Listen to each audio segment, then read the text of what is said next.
Anak, sige na. Huwag mo nang alalahanin yun.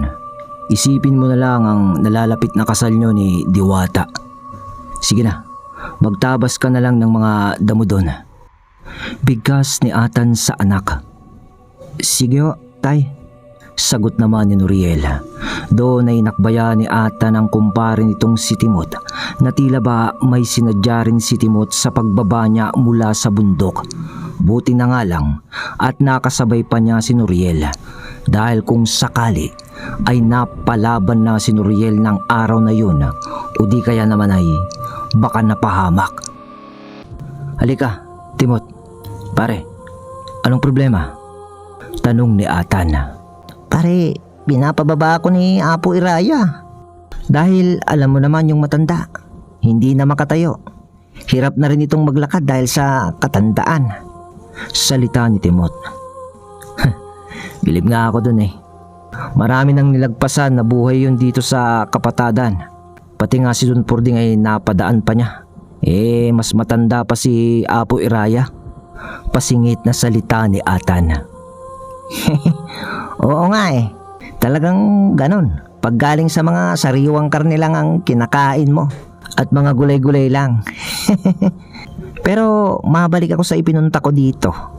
May nais iparating si Apo Iraya sa'yo. Ano yun? Tara, doon tayo umupo. Aya ni Atan dahil sa pakiramdam niya ay may problemang mensahe talaga si Timot. Si Timot noon ay umupo sa isang papag na nakakabit sa tagwab ng kubo ng parang bahay pahingaan nila Atan sa kanilang palaisdaan. Yon yung dating bahay nila Atan. At si Atan naman ay umupo sa tumba-tumbang upuan na nakaharap naman sa inupuan ni Timot. At doon ay nag-usap silang dalawa. Pare, kaya ako naparito ay dahil nangangamba si Apo Iraya na baka nasa delikadong sitwasyon na ang kinalalagyan ng iyong balaraw o ng pinaglibingan mo ng 13 talim. Ha? Bakit? Anong nangyari pare? Tugon ni Atan sa mga sumbong ni Timot. Pare, nitong mga nagdaang araw kasi, maraming kakatuwang bagay ang nagaganap dun sa lugar nila Apo Iraya. Parang nabulabog ang mga engkanto sa kagubatan, ayon kay Apo Iraya ha. Mula nun, 3 araw na sunod-sunod ang pagpaparamdam ng isang presensya na ayon kay Apo Iraya ay may karunungan din sa kapangyarihan ng kalikasan at sa mga espiritu. At kung hindi nagkakamali si Apo Iraya, nagtatangan daw yun ng malakas na abilidad na karunungan sa shamanismo. Pagsamba sa kalikasan at pagsamba sa mga kaluluwang ligaw ang pangunahing nalalaman ni Apo Iraya sa taong nagtatangan ng ganong aral. Sa sinabing yun ni Timot, napatigil sa Atan sa pag-ugoy sa kanyang tumba-tumbang upuan at yung pag-upo niya ay kanyang inayos at tumutok sa pakikinig sa kumpare niya. Sabay wika niya ng, kung malakas talaga ang aral ng taong yun at interesado siya sa balaraw, bakit hindi pa niya kinuha yun kung talagang di siya natatakot sa kakayahan ni Apo Iraya? At syempre, sa'yo pare, at ng 2 pang natitirang makalumang gabunan. Alam ko naman na hindi mo uurungan yon kung sakaling magkaharap kayo, di ba? Syempre naman pre. Pero yun din ang katanungan na naglalaro sa isipan namin pare. Dahil kung talagang kaya niyang kunin ang balaraw, dapat ay ginawa na niya. Kung alam niyang nando ng balaraw sa kandili ni Apo Iraya sa ilalim ng kubo nito. Kaya 2 lang naman ang naiisip namin. Una, baka hindi niya ginagawa iyon dahil baka nga pinaghahandaan niya kami. O di kaya naman ay hindi niya talaga kayang hawakan ng 13 talim at meron pa siyang hinihintay na mangyayari. O gumagawa kaya siya ng paraan para mangyari iyon sa kasalukuyan? Mga paliwanag ni Timot. Ganun ba? Pare, ano naman kaya yun? Tanong ni Atan. Yun nga pare, yun ang malaking tanong. Pero nitong nagdaang buwan kasi, napansin mo ba? Parang dumarami ang lahi ng mga asbo dito. At karamihan sa kanila ay dayo. Asbo? Oo nga, pero kasi hindi naman sila nananakit eh. Nakikihalubilo naman sila ng maayos sa mga tao dito. Pero nag-iba na yung tingin ko sa kanila ngayon. Doon sa ibinalita nyo ni Noriel. Kaya pala, interesado din sila sa Balaraw, pare. Yun na nga pare. Ngayon ko rin lang napagtanto na hindi kaya konektado ang mga lahi ng asbo na yan doon sa gumagamit ng shamanismong paraan na nagpaparamdam kung saan nakalibing ito. Doon ay napaisip si Atan sa sinabing yun ni Timot at napatayo ito sa kanyang tumba-tumba. Sabay lakad nito papalabas sa silong ng kubo at tanaw niya sa kanyang palaisdaan. Tumayo naman si Timot at sumunod sa kanya. Pagtapat ni Timot sa kinatatayuan ni Atan, ay, buntong hininga ni Atan. Pare, tahimik na ang pamilya ko mula nung binitiwan ko ang Balaraw. Ayoko na sanang maulit pa o maranasan ng dalawa kong anak ang mga digmaan na ating pinagdaanan sa mga nilalang ng kadiliman. Kaya't hanggat maaari, ayaw ko na sanang kunin pa ang Balaraw. Ibinigay lang ni Haziel ang mutya kay Noriel dahil pamprotekta niya yun sa kanyang sarili at sa kanyang kapatid, pati na rin sa mapapangasawa nito siyempre. Ngunit ganun pa man, ayaw ko na rin na makipagdigma si Noriel gamit ang salin na kakayahan ng kanyang ina. Dahil ako mismo, paring Timot, ang Balaraw ay salin din lang ng aking ama.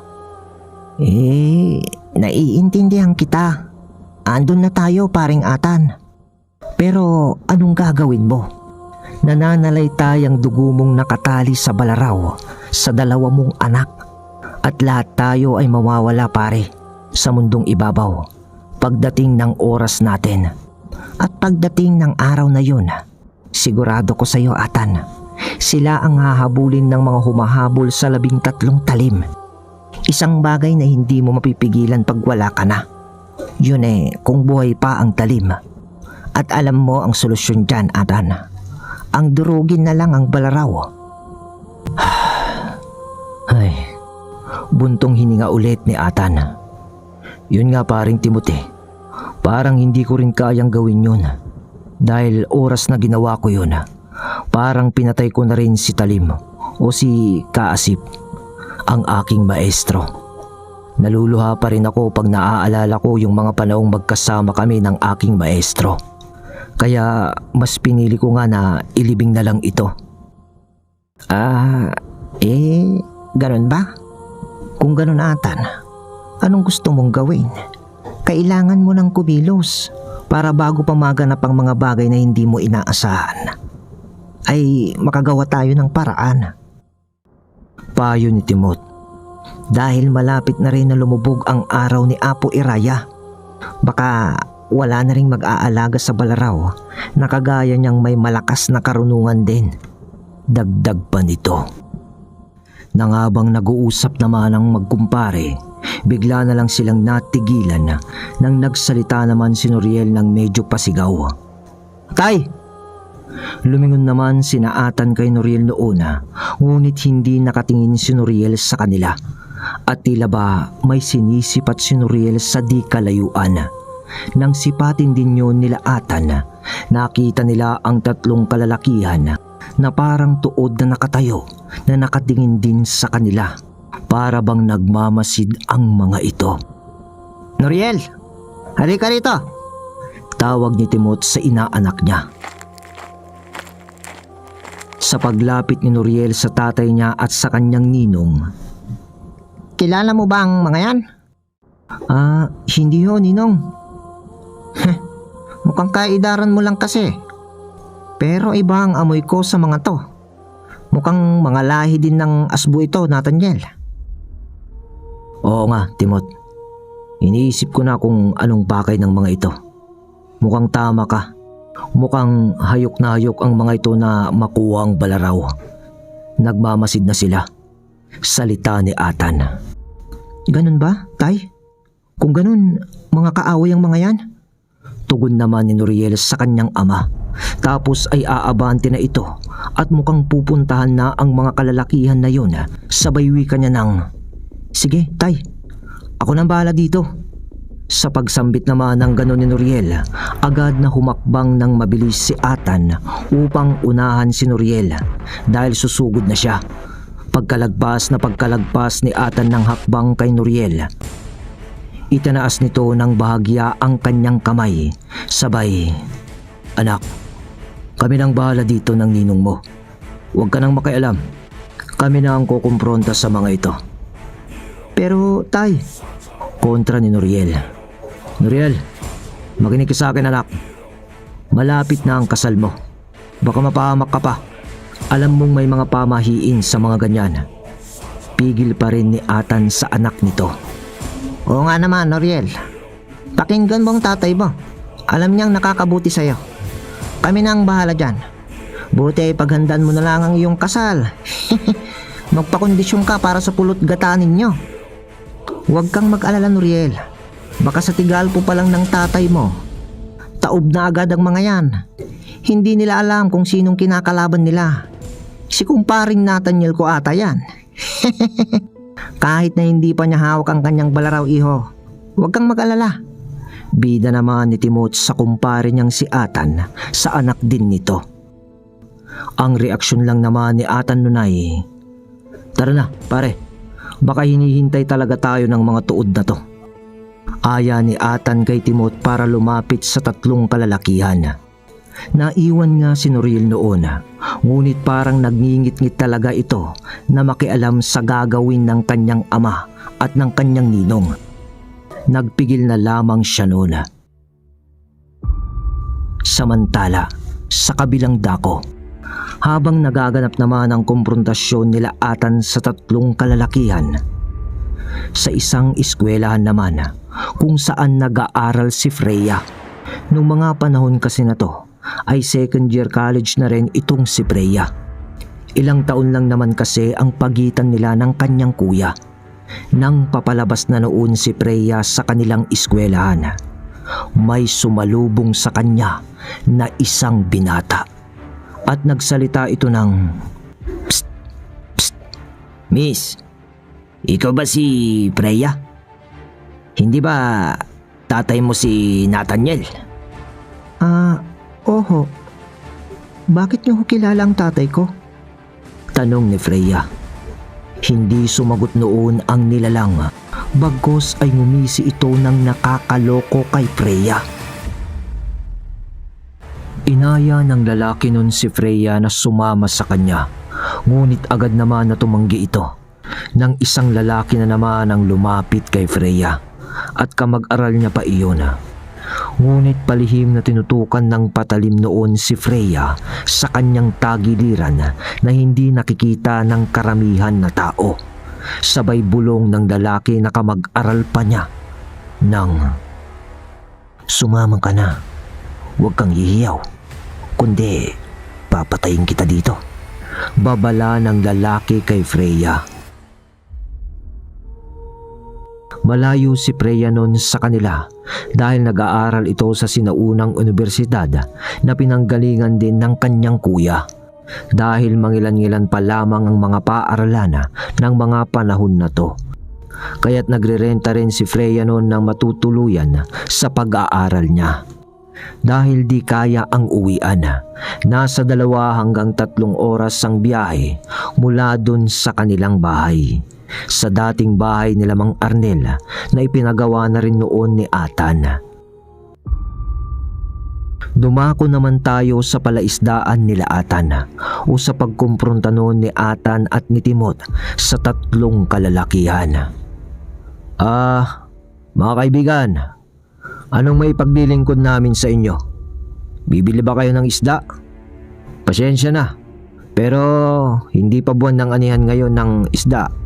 Pasakaling tanong ni Atan kunwari sa mga yun. Nakatitig lang naman ang mga ito sa kanila ni Timot at hindi naimik ng mga ilang segundo. Tapos ay nagkatingin-tinginan ang mga ito na para bang nangungusap sila sa isa't isa sa pamamagitan ng kanilang mga mata. Pagkatapos noon ay ngumisi yung nasa gitna nila at nagsalita ng, "Tagapagmana, wala kaming balak na bumili dito. Ang gusto lang naming bilhin dito ay ang buhay mo. Ang mabuti pa, kunin mo na ang iyong palaraw para naman may pampalit ka sa buhay ng anak mo." Ano? Anong ibig mong sabihin? Biglang pagtaas ng boses ni Atan sa narinig niya. "Wala ka talagang alam, Nathaniel, na matagal ka na naming pinagmamatyagan ang buong pamilya mo. Siguro nga ay nasa biyahe pa lang ang isang anak mo ngayon." Sa tawa na yon nung hinihinala nilang mga asbo, bato agad ni Atan ng tigalpo sa isang kasama nun. Tumimbwang agad yon na parang inatake ng epilepsy. Agad naman na mabilis na kumilos si Timot at itinaob yung isa sa tabi ng lalaki. Nakausap ni Atan, sabay gigil ni Timot sa paghawak nun sa liig na nakahiga. At banggit pa niya ng salita na halos magsagabunan na ito sa kanyang boses ng panggigigil. "Ngayon pa lang, pwede ko nang ihiwalay ang ulo mo, asbo!"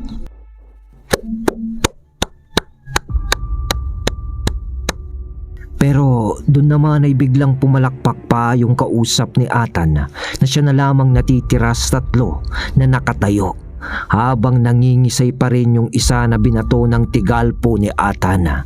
At piga naman ni Timot sa liig nung isa pa. Magaling. Tunay ngang ikaw ang tagapagmana ng palaraw. At nandyan pa sa halili mo ang mga makalumang gabunan.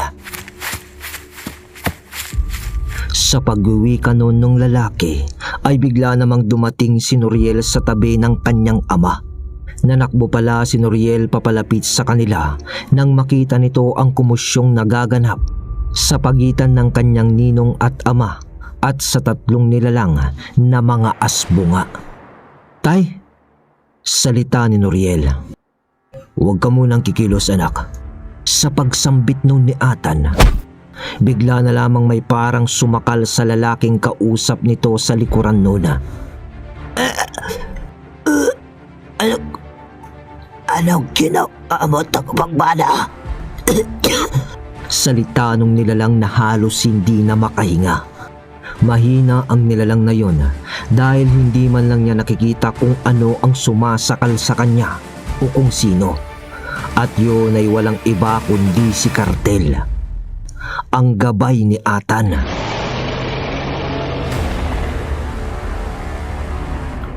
Ngunit nakikita naman yun ni Noriel at Timot. Doon ay nilapitan ni Atan itong lalaki na nakapatiyad na ang mga paa nito na pilit inaabot ang lupa dahil sa pagsakal sa kanya ni Cartel mula sa kanyang likod. Paglapit nga ni Atan, agad niya pang sinikmuraan ang nilalang, tapos ay inilapit ang muka niya sa muka ng lalaki at sambit niya ng, "Maiksi lang ang kordon ko sa pagtatanong, kaya't bilisan mo ang pagsagot, nilalang. Anong ibig mong sabihin sa anak kong isa? Si Freya bang tinutukoy mo?" Wika ni Atan na gigil sa nilalang. "Di ko alam. Pero maaaring sa mga oras na ta ay isinasagawa na ang plano." "Anong plano?" Biyak siya. Ang biyagin ang anak mo." Salita nung nilalang. "Ano? Noriel, magmadali ka. Magbiyahe ka papunta sa kapatid mo. Bilisan mo. Sunduin mo siya. Iuwi mo ang kapatid mo dito. Susunod na lang kami sa'yo ng ninong mo." Bigkas ni Atan bigla kay Noriel. Opo, tay." Salita ni Noriel. Pagtakbo papalayo ni Noriel, tinuhod ulit ni Atan yung nilalang. Ngayon naman ulol na asbo. Ituturo mo sa akin kung nasaan ang buong lahi mo dito. At dudurugin ko kayong lahat pag may nangyaring masama sa anak kong si Freya. Nay, alis na ho ako. Salita ni Noriel dahil sa umuwi pa ito sa kanilang bahay upang iwan ang gamit nito na panabas. Nagbihis lang ito ng saglit. Panay ang tanong naman ni Hazel noon kung ano ba ang nangyari. Ngunit minabuti munang hindi ipaalam yon ni Noriel sa kanyang ina dahil sa baka mag-alala lang ito. Gaya ng sinabi ni Atan, nagbiyahe si Noriel papunta sa kanyang nakababatang kapatid dahil sa nag-aambang panganib na dala ng isang grupo na hindi pa alam nila Atan kung sino ang may organisa para sa pagnanais o pagnanasang makuha ang 13 talim. Samantala, habang nasa biyahe na noon si Noriel, sa sitwasyon naman ni Freya, nakapiring siya noon at ramdam niyang parang nasa isang truck siya. Dahil nga nakapiring ang mga mata nito at nakatali ang mga kamay. Sa makatuwid mga kabagis ay tuluyan nang nadukot si Freya ng 2 kalalakihan na isa pa sa mga yon ay kamag-aral pa niya mismo. Habang nasa biyahe naman si Noriel ay ipinikit na nito ang kanyang mga mata at inutusan niya na si Boreas at Cyrus na hagilapin ang kanyang kapatid kung nasaan ito. Dahil lingid naman sa kaalaman ng mga dumukot kay Freya ay namarkahan ni Noriel ang kanyang kapatid. Para kung sakali mang dumating ang mga sakuna na mga kagaya nito ay meron silang koneksyon pa rin kay Freya. Dahil alam ng buong pamilya nila Atan na natutulog lang ang ibang mga nilalang na gustong kumuha ng 13 talim ng kanilang ama. At naghihintay lamang ng tamang pagkakataon na makuha iyon dahil sa pagnanais ng kapangyarihan. Maya-maya pa, habang nakapikit si Noriel sa biyahe, pero buhay ang wisyo nito habang ginagawa niya yun. Para na rin siyang nananaginip dahil kung ano ang ipinapahatid na impormasyon ng kanyang 2 gabay ay nakikita niya ito sa ika-6 niyang pandama sa kanyang isipan. Nang nakikita niya noon ang kanyang kapatid sa likod ng isang truck na makaluma.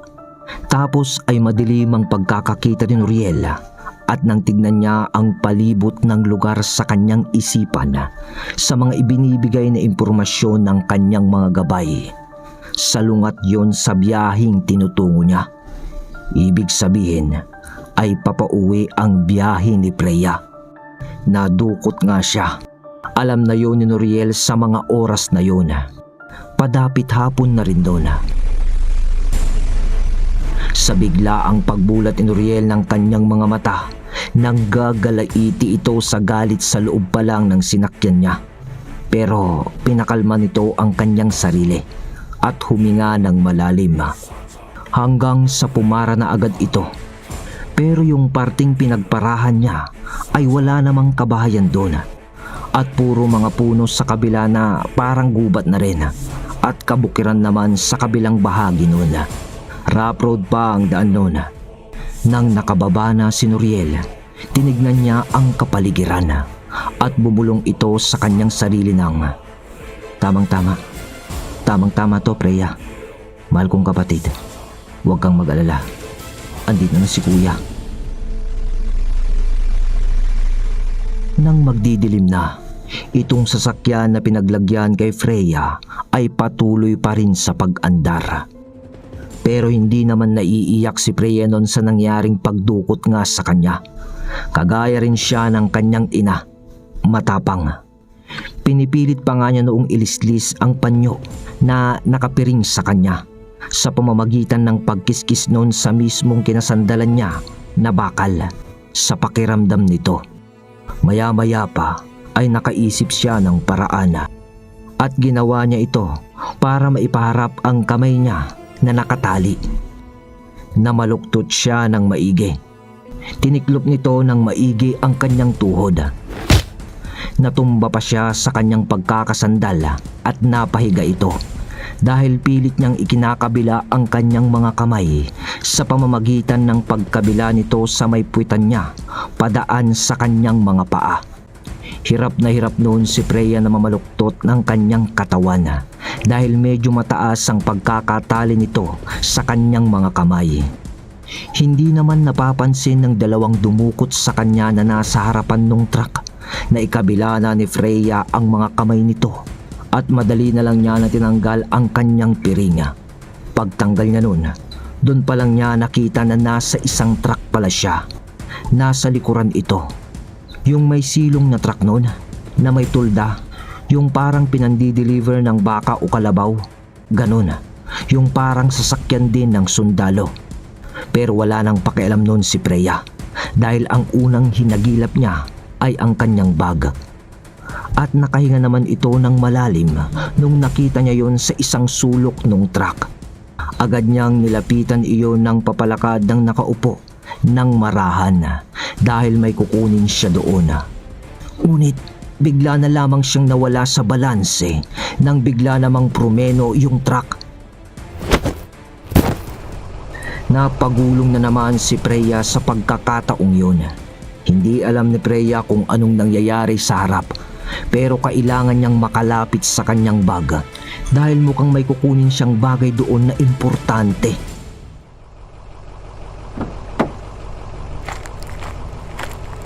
Nang naramdaman nito ang pagbaba ng isa sa mga dumukot sa kanya.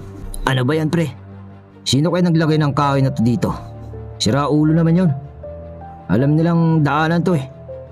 Rinig ni Freya na wika nung isa sa mga lalaki. Pagkatapos ay parang pagbukas ng pintuan ng sasakyan sa harap. Maya-maya pa ay nakarinig na naman ng isa pang pagbukas si Freya nung sasakyan. Pre, tignan ko lang tong babae dito sa likod ah. Salita naman nung isa.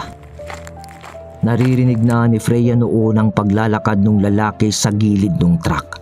Tas ay nakikita rin ni Freya ang parang pagdaan-daan ng ilaw ng flashlight sa gilid ng truck. Sa maliliit na siwang nito na pinagkabitan nung takip nitong tulda. Gustong ibalik ni Freya noon ang kanyang piring upang di siya mahalata.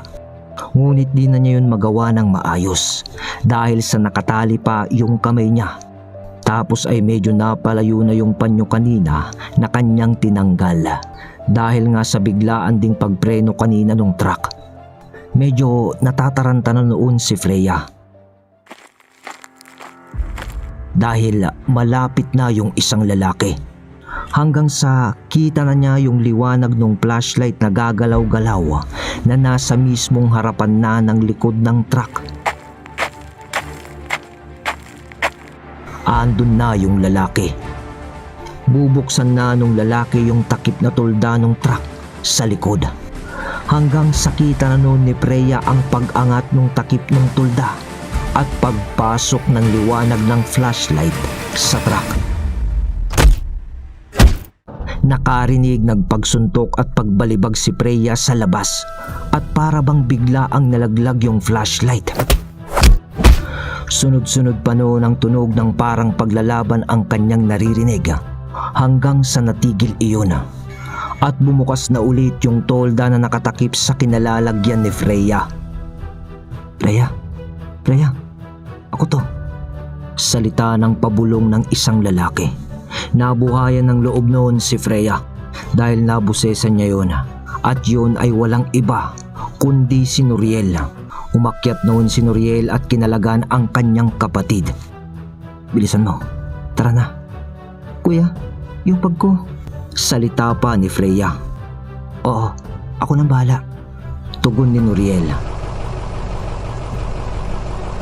Pagbaba ni Nuriel at Freya, doon niya nakita sa isang malapit na damuhan sa gilid ng daan ang walang malay ng lalaki noon na dumukot sa kanya.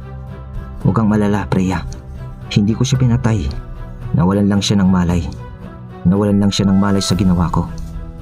Salita pa ni Nuriel na hawak na rin ang kutsilyo noon na nakuha niya rin sa lalaking kanyang pinatulog.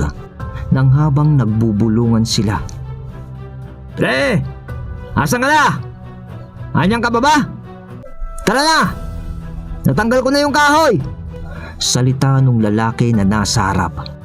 Lingid sa kanyang kaalaman ay pinutumba na yun ni Noriel. Pinatay ni Noriel ang flashlight na nakuha niya sa naunang lalaki. Sabay bulong niya ng, "Halika, Freya." Inikutan nila yung lalaki. Lumakad ng marahan si Freya at Noriel sa kaliwa ng truck. Dahil yung nasa harap na lalaki ay dumaan naman sa kanan. Sandali pa ang lumipas nang nakita na ng lalaki ang nakahandusay niyang kasama sa damuhan. "Anong?" Pagkaharap nito bigla sa kanyang likod. "Sige, kumilos ka at lalaslasin ko ang leg mo. Sa mga susunod na segundo, hindi ka nahihinga." Salita ni Noriel habang nakatutok na sa lalamunan ng lalaki ang kutsilyo. "Sige, dapa. Dapa ka." Salita ni Noriel. Maangas pa na nakatitig yung lalaki noon kay Noriel. "Ano? Sige, hindi ka dadapa." Salita ni Noriel, sabay diin ang kutsilyong hawak nito sa lalamunan ng lalaki, kaya't wala na rin yung nagawa.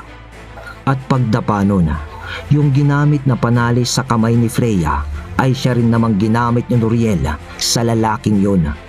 Nung nakadapa na ito, sabay tali ni Noriel sa kamay nun kagaya ng ginawa sa kanyang kapatid.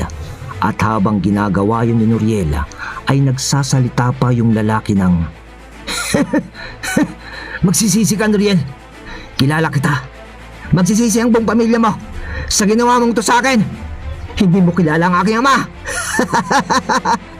Salita pa doon. At yun din pala yung kamag-aral ni Freya. "Wala akong pakialam sa ama mo. Kayong may kasalanan sa amin.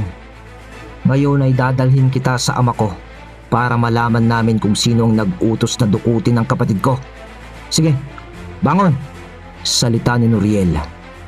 Isinama ni Noriel ang lalaking yun na mayabang.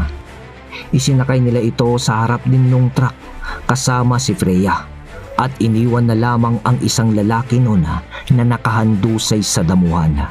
Marunong namang mag-drive si Noriel ng mga panahong ito, kaya siya na ang nag-drive ng truck papauwi. Nang habang nasa daan sila, panay pa ang pananakot ng lalaki sa magkapatid na, "Wala rin kayong mahihita sa akin. Wala kayong malalaman ni isa. Wala kayong malalaman. Isa pa, hindi na kayo aabot sa inyong bahay ngayong gabi dahil may nag-aabang na sa truck na to para kunin ang kapatid mo. Pero dahil sa dalawa na kayo, kayong dalawa nang mabibihag ngayon." Maingay na salita nun nung lalaki. Nang siniko ni Noriel ang nguso nito. "Tumahimik ka. Wala kaming pakialam kung sinong sasalubong sa amin. Ang mahalaga ay makauwi kami ng kapatid kong si Freya." "Freya, dala mo ba?" tanong ni Noriel. Oo kuya. Naunahan lang kasi ako ng mga ito eh." Sagot naman ni Freya. "Mabuti. Baka inaakala ng taong to na kaya tayong biktimahin ng mga nag-aabang na sinasabi niya." Tugon ni Noriel habang nagdadrive.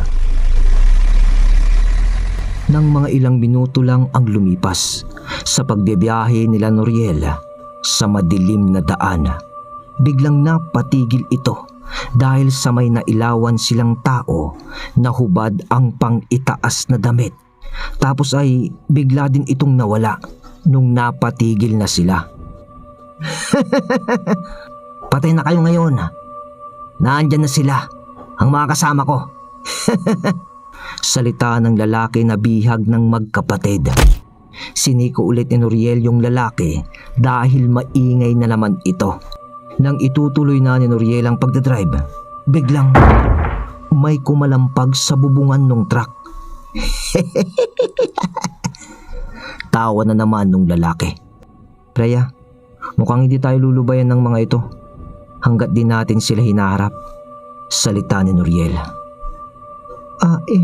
Anong gagawin natin kuya?" "Antayin mo ako dyan. Huwag ka munang lalabas." Salita ni Noriel tapos ay bumaba na ito sa truck. Magpakita kayo, mga demonyo! Salita ni Nuriel habang hawak yung kutsilyo sa kanyang pagbaba. Nang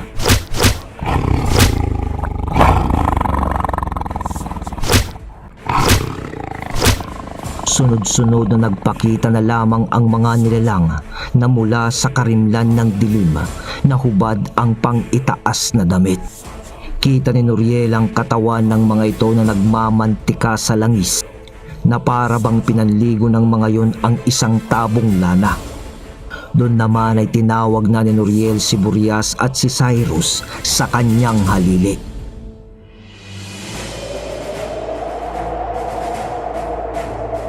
Bumalot kay Nuriel ang hangin na baluti ni Burias at sa patalim naman nito na hawak ay uminit iyon dahil sa ginagamit niya na rin noon ang kakayahan ni Cyrus. Pero habang naghahanda si Nuriel sa laban ay nadadagdagan pa ang mga nilalang sa paligid nito. May mga nakahapon na sa puno at meron pang bumababa mula doon.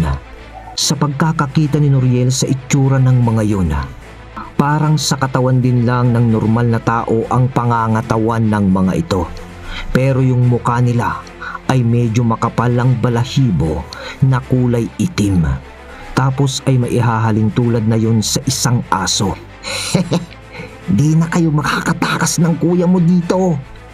Salita naman nung lalaki sa loob ng truck kay Freya na tatawa-tawa pa. Yun bang parang inaasar pa si Freya?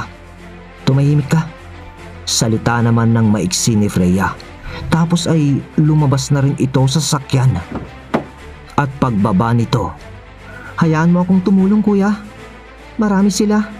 Salita ni Freya habang dumudukot ito sa bulsa ng kanyang bag. Nang madukot niya yun, sige, para mabilis na lang tayo dito. Tugon naman ni Nuriel. Pagbuka ng kamay ni Freya, isang maliit na bato na kulay pula ang hawak nito. Sabay binulungan niya ito ng Haring Genus. Sa sambit lang na ganon ni Freya ng pabulong, humangin ng malakas na para bang may paparating na bagyo kasabay ng kulog at kidlat ng kalangitan. At sa ikatlong pagkidlat ng langit,